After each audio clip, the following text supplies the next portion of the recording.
Hello everyone, online सीखें .com से मैं अजय कुमार आप सभी का ऑनलाइन सीखें यूट्यूब चैनल पर स्वागत करता हूं। स्टूडेंट्स, आज के इस वीडियो में हम NCERT मैथ क्लास 10 की एक्सरसाइज 1.3 के प्रश्न संख्या 1 यानी एक्सरसाइज 1.3 के क्वेश्चन नंबर 1 को सॉल्व करेंगे। सिद्ध कीजिए कि √5 एक अपरिमेय संख्या है। इसमें हमें √5 को एक अपरिमेय संख्या सिद्ध करना है। वीडियो को ध्यान से देखिए और प्रैक्टिस ज़रूर कीजिए ताकि आपको सवाल हल करना आ जाए। चलिए इस सवाल को हल करते हैं और सीखते हैं। इस प्रश्न को हल करने के लिए हम क्या करेंगे कि √5 को एक परिमेय संख्या मान लेंगे। यानी कि हमें यहाँ पे सिद्ध करने को क्या कह रहा है कि सिद्ध कीजिए √5 एक अपरिमेय संख्या है। लेकिन हम यहाँ पे एक कल्पना करेंगे कि √5 एक परिमेय संख्या है और उस कल्पना के आधार पर हम इस प्रश्न को हल करेंगे। और जब हम इस प्रश्न को हल करेंगे तो एक समय ऐसा आएगा जब √5 एक परिमेय संख्या सिद्ध नहीं होगी। यानी कि जो हम कल्पना करेंगे कि √5 एक परिमेय संख्या है, वो हमारी कल्पना क्या हो जाएगी? गलत हो जाएगी, यानी त्रुटिपूर्ण हो जाएगी। तब हम इसको ये कह देंगे कि √5 एक अपरिमेय संख्या है। यानी जब √5 एक परिमेय संख्या सिद्ध नहीं होगी तो क्या हो जाएगी? एक अपरिमेय संख्या हो जाएगी। तो चलिए इसको सॉल्व करते हैं। तो इसके लिए सबसे पहले हम √5 को एक परिमेय संख्या मानते हैं। हमें यहाँ अपरिमेय सिद्ध करना है, तो इसके विपरीत में हम इसको परिमेय संख्या मान लेते हैं।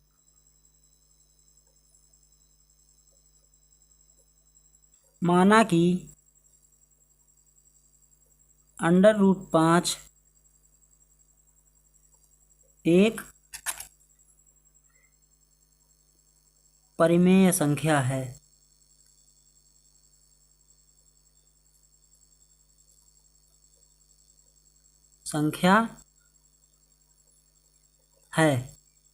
जब √5 एक परिमेय संख्या है और किसी भी हम परिमेय संख्या को a/b के रूप में लिख सकते हैं, तो हम इसको लिख देंगे √5 बराबर a/b,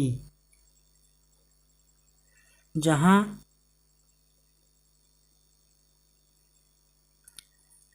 जो b है वो हमारा 0 नहीं हो सकता है और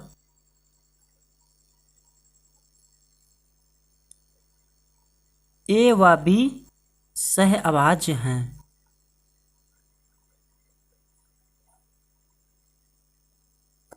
अभाज्य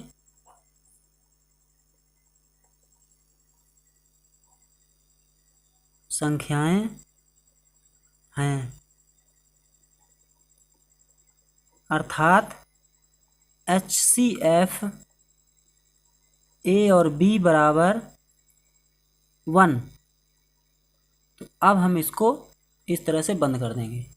चूँकि √5 एक परिमेय संख्या है, हमने मान लिया है कि ये परिमेय संख्या है और इसे a/b के रूप में लिख दिया है। अब यदि a और b सहअभाज्य हैं तो इनका HCF है जो वो 1 होगा। यदि a और b का HCF 1 होगा तो वो संख्या कैसी हो जाएगी? परिमेय संख्या। और ये इनका HCF a और b का 1 नहीं हुआ तो ये संख्या अपरिमेय सिद्ध हो जाएगी। तो चलिए अब हम आगे सॉल्व करते हैं। यहाँ पे दोनों पक्षों का वर्ग करने पर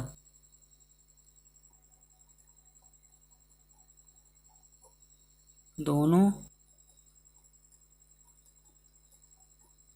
पक्षों का वर्ग करने पर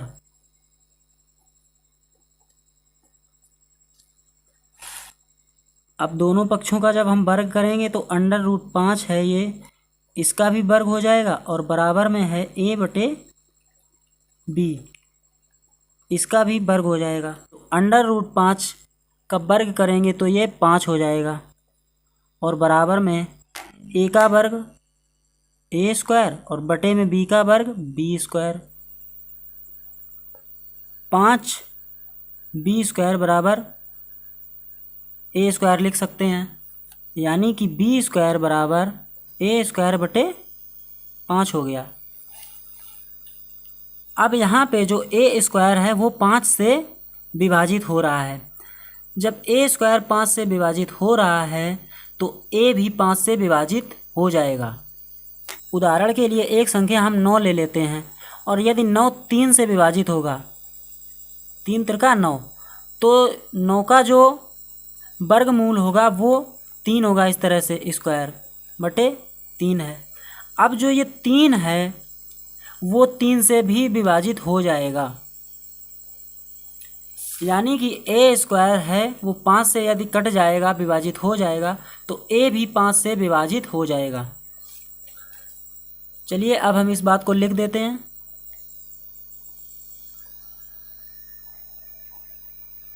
चूँकि ए स्क्वायर 5 से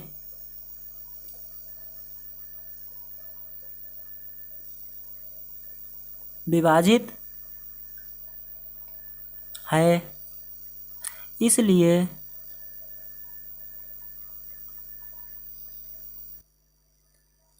ए भी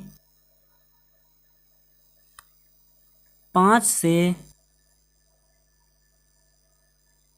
विभाजित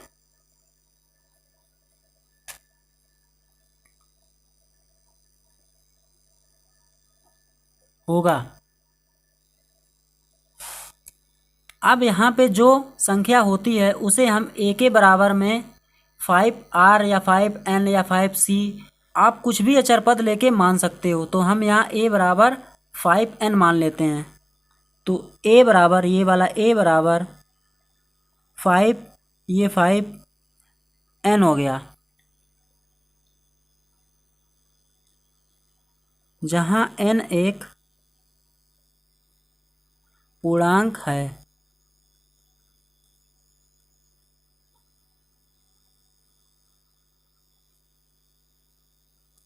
अब हम क्या करेंगे, दोनों ओर वर्ग कर देंगे। तो दोनों ओर, दोनों पक्षों का वर्ग करने पर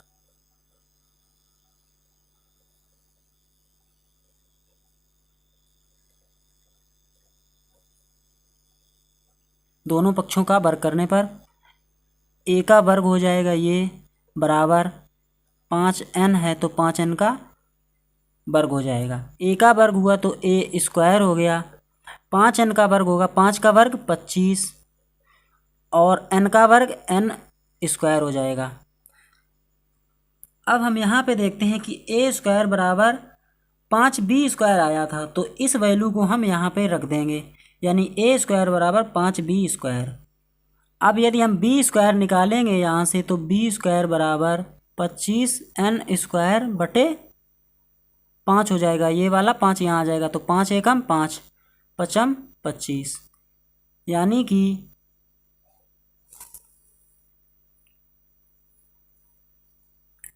कि b स्क्वायर बराबर 5n स्क्वायर। यहाँ पे आपको 1-2 लाइन नहीं दिखी होगी, आप यहाँ पे दोबारा से देख सकते हैं। आगे सॉल्व करते हैं। अब हमें मान लीजिए कि n स्क्वायर निकालना है, तो ये 5 यहाँ पे है, गुणा में इधर आएगा, भाग में हो जाएगा। तो b स्क्वायर बटे 5 ये किसके बराबर हो जाएगा, n स्क्वायर के। अब यहाँ पे हम देखते हैं कि जो b स्क्वायर है वो 5 से विभाजित हो रहा है, इसलिए b है वो भी 5 से विभाजित हो जाएगा। तो इस बात को हम लिख देते हैं।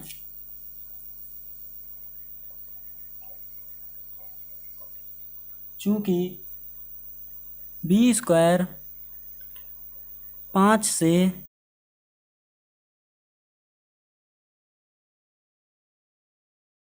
विभाजित है, इसलिए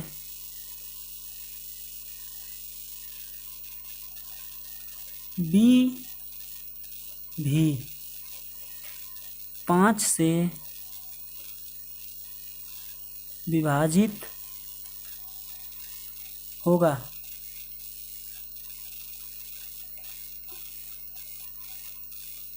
अब हम यहाँ पे देखते हैं कि ए स्क्वायर भी 5 से विभाजित है, तो ए भी 5 से विभाजित हो रहा है, और यहाँ पे बी स्क्वायर 5 से विभाजित है, इसलिए बी भी 5 से विभाजित होगा।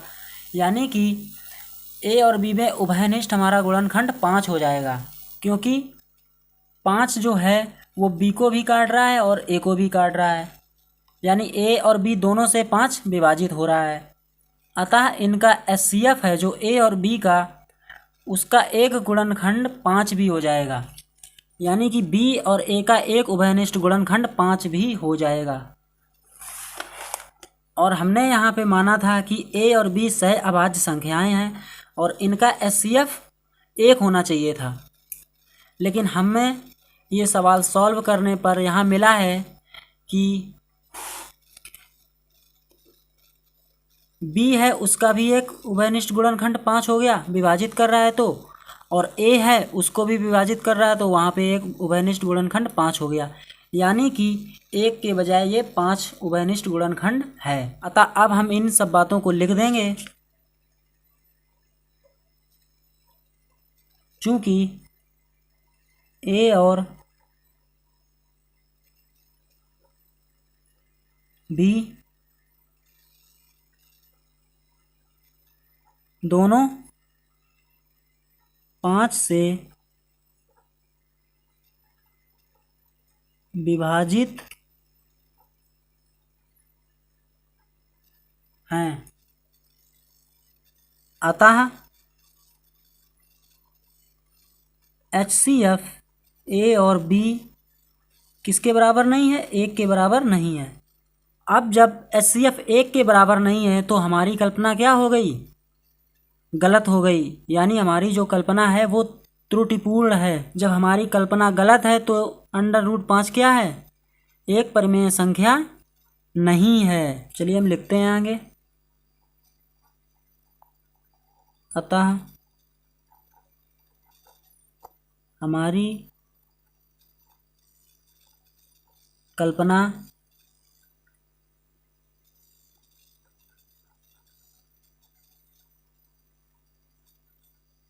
गलत है कि ए बी में 1 के अतिरिक्त कोई उभयनिष्ठ गुणनखंड नहीं है।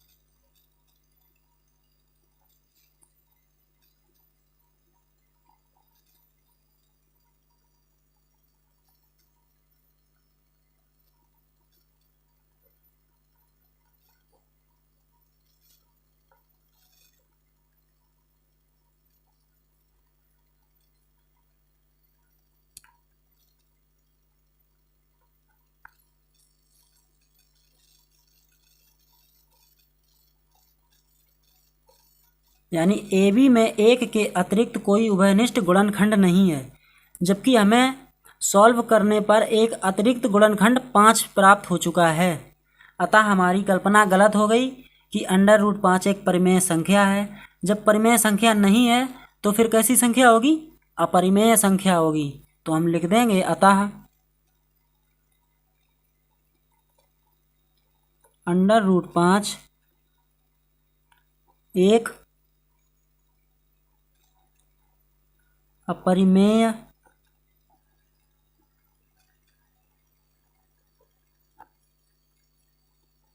संख्या है। यही हमें सिद्ध करना था। उम्मीद है ये सवाल आपको समझ में आया होगा। वीडियो अच्छा लगा हो तो वीडियो को लाइक कर दीजिए। इसी तरह से मैथ सीखने के लिए इस चैनल को सब्सक्राइब कर लीजिए। Thanks for watching this video.